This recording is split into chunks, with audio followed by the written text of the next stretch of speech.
कि Aditya Birla mutual fund इस नाम से आप इन्हें जानते पहचानते और परिचय की जरूरत नहीं, लेकिन फिर भी बता दूं आपकी जानकारी के लिए, म्यूचुअल फंड से लेकर पोर्टफोलियो मैनेजमेंट सर्विसेज से लेकर offshore fund, real estate offering, ये सारे कारोबार हैं जिसमें आदित्य बिरला एएमसी या आदित्य बिरला म्यूचुअल फंड शामिल है। 1994 से कंपनी ने शुरुआत की थी अपने कारोबार की, और अभी जो हाल ही में हमें रिपोर्ट्स मिली है उसके मुताबिक देश की 4 सबसे बड़े म्यूचुअल फंड में से एक है आदित्य बिरला म्यूचुअल फंड।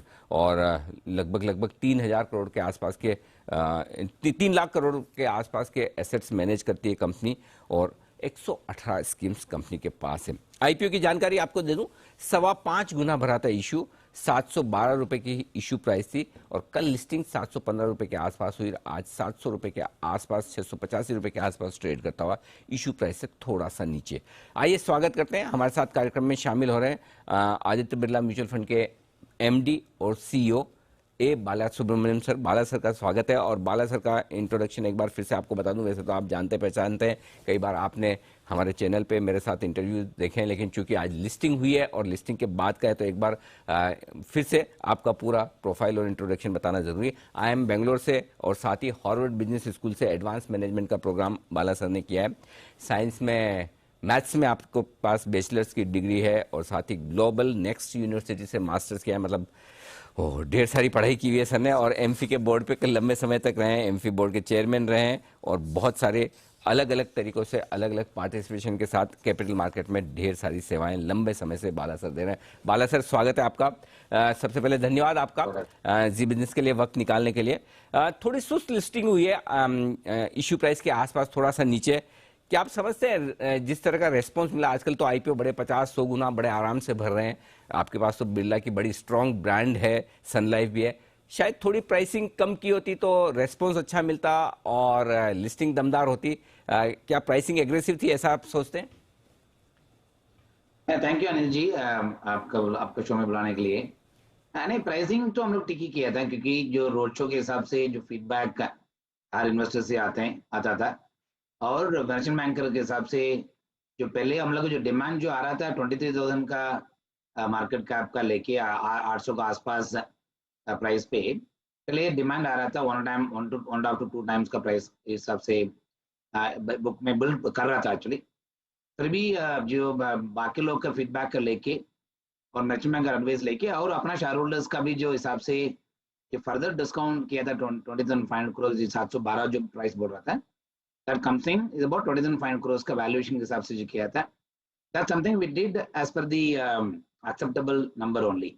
क्योंकि आज के दिन पे आप कोई भी आप एएमसी आप ट्रेडिंग में आप देखते हैं, whether it is the comparable AMCs, खाली 3 एएमसी एक्चुअली लिस्टेड स्पेस में है, वेदर इज एचडीएफसी और यूटीआई और निपॉन का, आप तीनों है।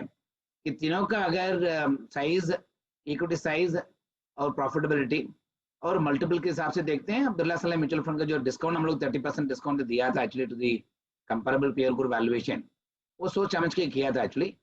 मेरे हिसाब से ये एक तो मार्केट का जो लिस्टिंग जो हुआ था कल, of course peak of the market.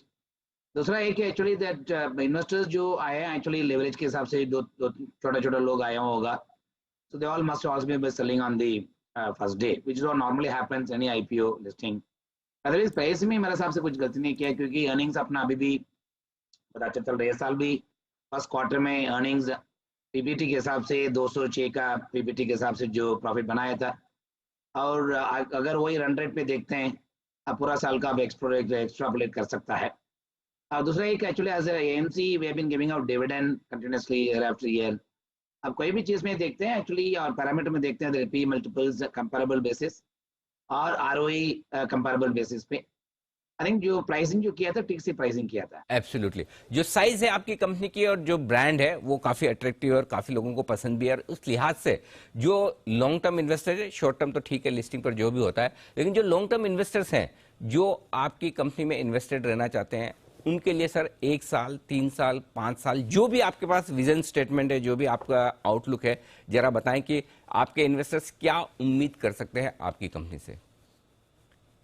Clearly अपना एक तो इरादा है, एक तो ग्रो ओवर साइज, आज के दिन में 3 लाख करोड़ जो साइज मैनेज कर रहे हैं, out of which 1,27,000 crore equity assets है, is about 40% of the total assets management coming from equity. और एसआईपी बुक के हिसाब से जो रिटेल में बिल कर रहे हैं, ऑल्सो समथिंग रिमाइंस। आज के दिन में ऑलमोस्ट 800 कोटी का मंथली इनफ्लोज एसआईपी में आते हैं। Clearly our endeavour for next 5 years to be the way we have built in the last 25 years। तो वही हिसाब से जो फ्यूचर में भी जो इंडस्ट्री का ग्रोथ से थोड़े से सेम लेवल पर ग्रो करके साइज बढ़ाने के लिए एक उम्मीद है। Second, equity assets 1,20,000 crores है, given the fact that Indian equity investors are Indian investors are underpenetrated in equity, उसमें बढ़ाने के लिए अपना इरादा है। और एसआईपी का भी 800 है, इसमें भी डबल करने का, 5 साल में डबल करने का, वो भी उम्मीद में चल रहा है actually. So therefore, clear vision is actually build large pool of customer base and build equity assets, and also they offer equally good balanced approach on fixed income also is one of the endeavor that we have for next 5 years। Clearly आप इसमें आप साथ में देखते हैं from shareholders point of view, market का point of view, profitability बढ़ते जाना चाहिए। जो स्केल बेनिफिट जो आया है, cost remain the same, therefore आपका स्केल बेनिफिट रेवेन्यू में आते हैं और प्रॉफिटेबिलिटी में आते हैं by keeping the cost under control.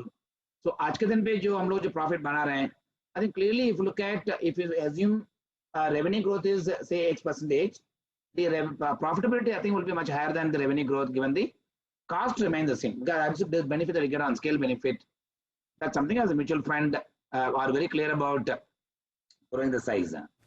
Okay एक और चीज जो मैं आपसे पूछना चाहता हूं सर, वो ग्रोथ को लेकर है। जिस तरह से एसआईपी का मार्केट बढ़ रहा है, जिस तरह से लोकल इन्वेस्टर्स हैं, जो हमारे रिटेल इन्वेस्टर्स हैं, वो ज़्यादा से ज़्यादा म्यूचुअल फंड की तरफ आ रहे हैं, किस तरह की एयूएम ग्रोथ आप देख रहे हैं अगले 1 से 3 साल में?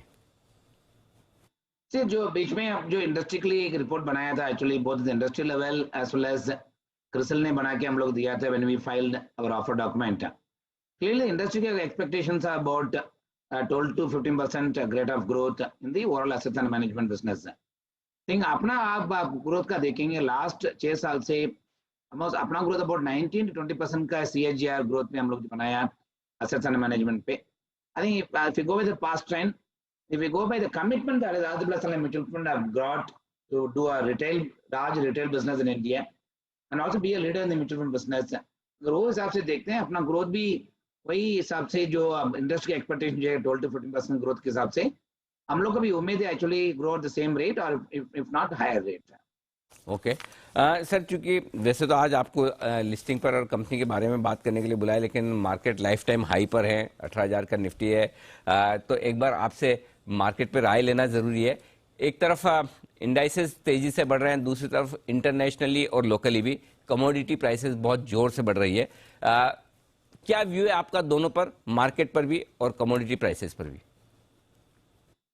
नहीं, मार्केट तो आप मेरे हिसाब से थोड़ा बायंसी रहेंगी, क्योंकि जो रिसेंट पॉलिसी जो आया था रिजर्व बैंक ऑफ इंडिया का, क्लियरली उनको रेट हाइक करने के लिए ये कमोडिटी प्राइसेस के हिसाब से जो इन्फ्लेशन जो बढ़ते हैं उसका डर के उनका प्राइस रेट बढ़ाने के लिए उतना स्टेप्स नहीं लिया है। That means RBI wants to be accommodative, keep the liquidity quite abundant till such time credit offtake comes in the market systems. So basis में आई थिंक मेरे हिसाब से मार्केट का बायन से थोड़ा रहेंगे। ओवरऑल ऑफ कोर्स मार्केट जो new high, but फिर भी इंटरेस्ट रेट के हिसाब से अगर देखते हैं मार्केट में participation will continue to remain very very large. See commodity prices is going to different kind of cycles. I think मेरे हिसाब से एक तरफ से जो गवर्नमेंट का स्पेंडिंग जो हो रहा है एक्चुअली ये गवर्नमेंट का इंफ्रास्ट्रक्चर बढ़ाने के लिए there is a clear pickup in the capital good sectors pickup, क्योंकि कैपेसिटी बिल्ड करने के लिए थोड़ा I think efforts I think लोग लेना शुरू कर दिए, बट कैपेसिटी तो कम पड़ रहा है actually, whether it is in power, whether it is in steel and China का हिसाब से भी I think the way demand restrictions happen definitely is something which is I see the price remaining stable for some time। so इसमें दूसरा भी है कि actually I think the European countries में power shortage के हिसाब से the power tariffs have gone up everywhere।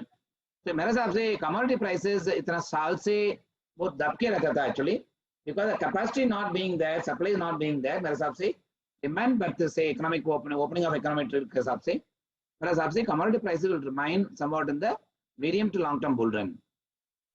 Okay, तो ये आपके लिए बाजार का आउटलुक भी और साथ ही कंपनी की योजनाओं पर आगे का गाइडेंस भी। बहुत बहुत शुक्रिया बाला सर, हमारे लिए वक्त निकाल